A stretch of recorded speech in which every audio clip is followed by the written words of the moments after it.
On the evening when Poland is seriously contemplating going it alone and defying the go slow of the German government about supplying tanks to defend Ukraine, the state Duma, the chairman of the Russian state Duma, that's the state parliament, Vyacheslav Volodin, warned the West to understand their responsibility to humanity for actions that could lead to global catastrophe. Of course, he's speaking cryptically about something that we all understand. It's a threat.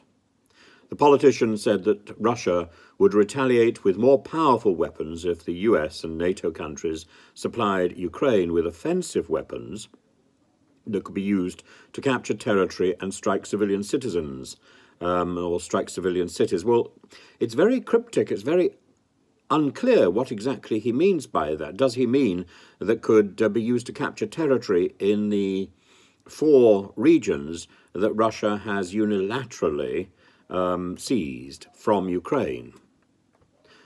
He posted on Telegram, which is his favourite medium because he doesn't really do discussions in Parliament. Washington and Brussels are leading the world to a terrible war with their decisions. No, it's actually Russia that's leading the world to a terrible war with its decisions to invade its neighbouring state, to a completely different form of combat than today's, when strikes are carried out only on military and critical infrastructure used by the Kyiv regime. Not true.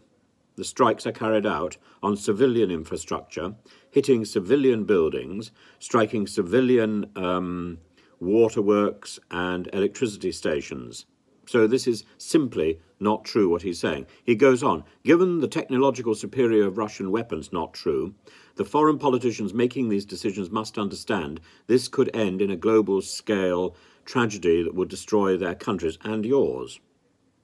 He is threatening a serious ratcheting up of this conflict, and that is being paralleled by Patriarch Kirill's threats today, and also by the appearance of anti-missile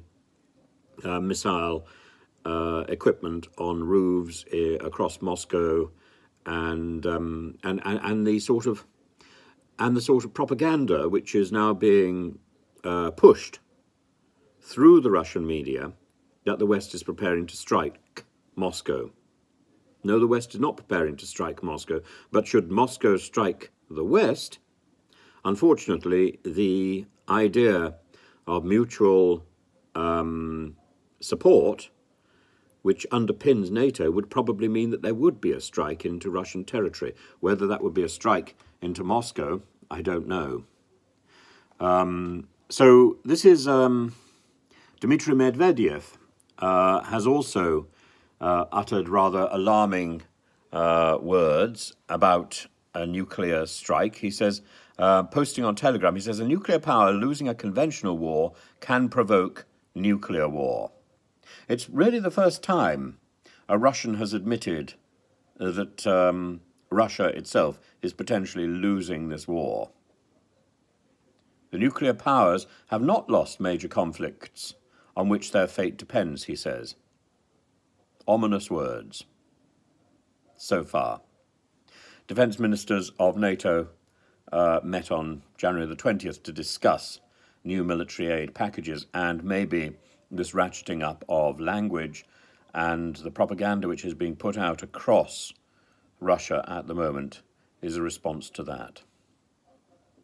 No decision so far has been reached about whether to supply Ukraine with the German Leopard 2 tanks. A decision has been reached in principle about supplying Ukraine with Challenger tanks from the UK.